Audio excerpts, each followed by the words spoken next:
الحمدللہ رب العالمین والصلاة والسلام علی رسولہ الکریم اما بعد فاعوذ باللہ من الشیطان الرجیم بسم اللہ الرحمن الرحیم ان کثیرا من الاحبار والرہبان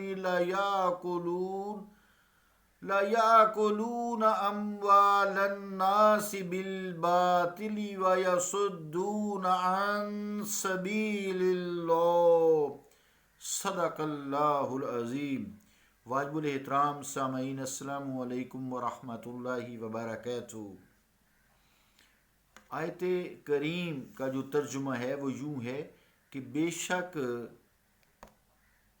زیادہ تر راہب، یعنی اہل کتاب کے راہب اور ان کے علماء یہودی اور عیسائی لوگوں کا مال باطل طریقے سے کھاتے ہیں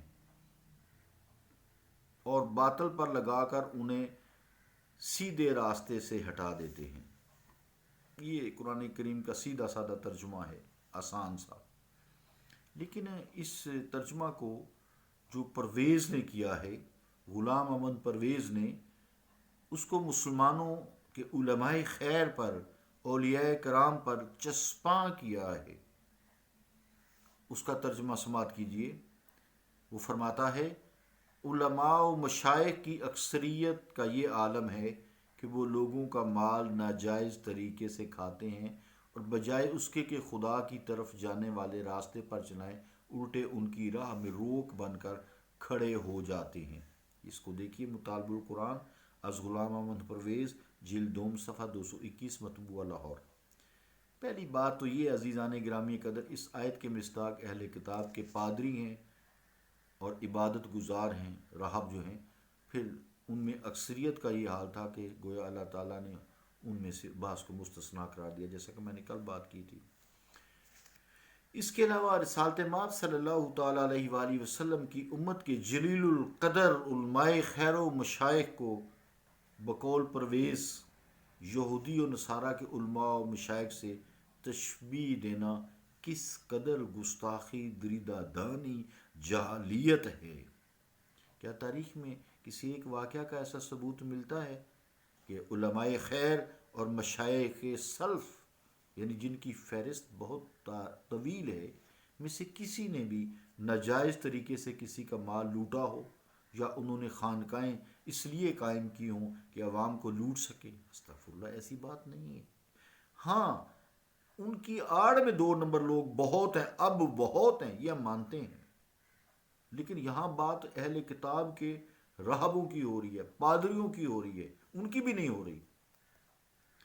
آپ دیکھیے، لاہور میں حضرت علی حجویری المعروف حضرت داتا گنج بخش رحمۃ اللہ علیہ، سید عبد القادر جیلانی محبوب سبحانی رحمۃ اللہ علیہ بغداد میں، خواجہ معین الدین چشتی اجمیری اجمیر شریف میں، خواجہ بہاؤالدین نقشبند حضرت بہاؤالدین سہروردی ملتانی رحمۃ اللہ علیہ جیسے اکابر مشائخ سے، جو بیک وقت شیخ بھی تھے اور قرآن و حدیث کے عالم بھی تھے، کیا کوئی یہ شخص توقع کر سکتا ہے انہوں نے کسی کا مال لوٹا ہو، یا پیری فقیری کو آج کل کے بعض جعلی اور جاہل پیروں کی طرح روزگار اور انڈسٹری بنایا ہو؟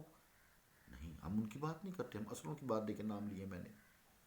ایسا نہیں ہے آپ کو کوئی بھی روایت ملے گی۔ وہ اپنا کام کرتے تھے، بزنس کرتے تھے، کاروبار کرتے تھے، دین کے تبلیغ فی سبیل اللہ کرتے تھے۔ تو اگر کوئی انسان ایسے کاملین کے متعلق ایسا سوچتا بھی ہے تو خدا اسے معاف نہیں کرے گا۔ اس لیے وہ کسی ثبوت کے بغیر الزام تراشی کر رہا ہے، اور پھر ایسے لوگوں کی اس آیت میں مذمت کی گئی ہے جو دولت جمع کرتے ہیں مگر خرچ نہیں کرتے۔ چنانچہ اسی آیت میں پھر ارشاد ہوتا ہے، والذین یکنزون الذھب والفضة ولا ينفقونها فی سبیل اللہ فبشرهم بعذاب علیم، یعنی اور جو لوگ جوڑ کر رکھتے ہیں سونا چاندی اور خرچ نہیں کرتے اسے اللہ کی راہ میں، انہیں دردناک عذاب کی بشارت دیجیے۔ تو خانقاہوں میں تو لنگر چلتے ہیں، کھانے چلتے ہیں، تحفے تحائف چلتے ہیں، لوگوں کے لیے رہائش کا انتظام ہے، ساتھ مسجد ہے، وضو خانے ہیں، نماز قائم ہوتی ہے، تبلیغ ہوتی ہے، لوگوں کے دل کی دنیا تبدیل ہوتی ہے، اللہ کی طرف لگایا جاتا ہے، نہ کہ اللہ سے دور کیا جاتا ہے، قرآن مجید کی طرف لگایا جاتا ہے، احادیث مبارکہ بتائی جاتی ہیں، اولیاء کرام، صدیقین، شہداء، صالحین، انبیاء، صحابہ کرام، اہل بیت، جتنے بھی نیک لوگ ہیں ان کی محبت دلوں میں ڈالی جاتی ہے، ان کے راستے کی تلقین کی جاتی ہے کہ دیکھیے انہوں نے ٹھیک راستہ استعمال کیا ہے۔ آج لوگ ان کی دنیا سے جانے کے ہزاروں سال بعد بھی ان کے صحابہ کرام دیکھے اللہ تعالیٰ کی بارگاہ میں ان کے درجات کی بلندی کے لیے دعا کر رہے ہیں۔ اللہ تعالیٰ ہمیں دین کی سمجھ عطا فرمائے اور یہ پرویزی ہیلوں سے ہماری جان چھڑائے اور ان کی گمراہیوں سے بچائے، اور جو لوگ کسی گمراہی کی وجہ سے ان کی طرف ہوں گے اللہ تعالیٰ ان کا چھٹکارا کرے، کیونکہ وہ تو کفر میں داخل ہو جائیں گے۔ اللہ تعالیٰ ہمیں ہدایت عطا فرمائے۔ صلی اللہ تعالیٰ علی رسول خیر خلقہ محمد وعلی آلہ و اصحابہ اجمعین برحمتک یا ارحم الراحمین۔